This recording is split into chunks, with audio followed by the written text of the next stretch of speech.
Hi, Luke from Korg here. Welcome to your first 5 minutes on the miniKORG 700 FS. Let's get started.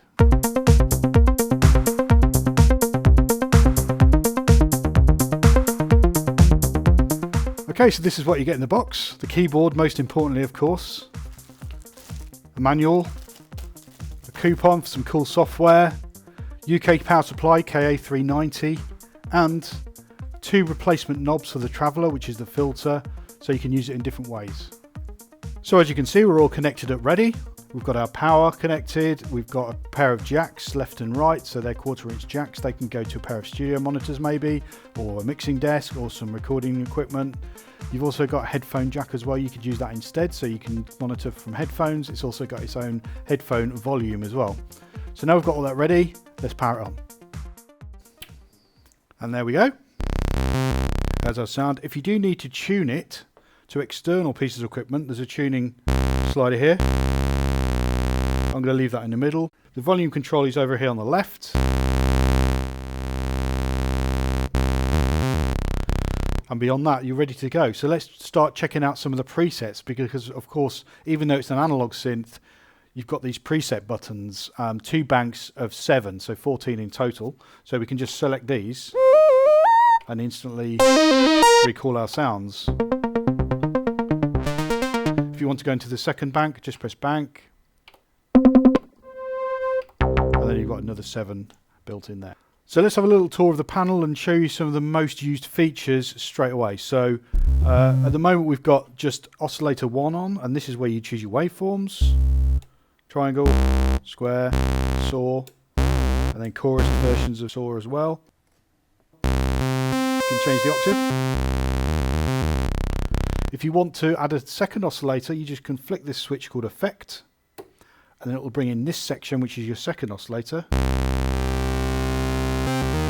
You can stack it up with a balance, so you can hear them independently or together. You can change the pitch of oscillator 2. You can also change your second oscillator here with this dial. You can also change the envelope. So the way you use that is down here, so you can change the attack. At the moment we're on full sustain, but you can create some decay there as well, or create a little bit of release. And you'll notice that all of these controls down here are all color coded. So the envelope section, for instance, is orange. The filter section, which is here, is red. Let's have a listen to that. So you've got low pass, high pass, or use them together, like a band pass, resonance,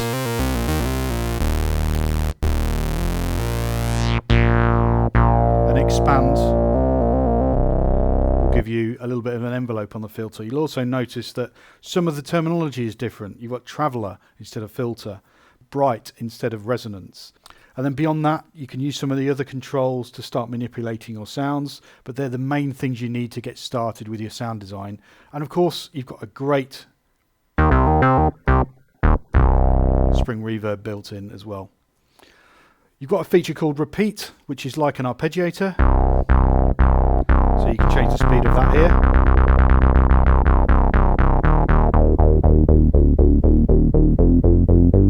And you can also hold it.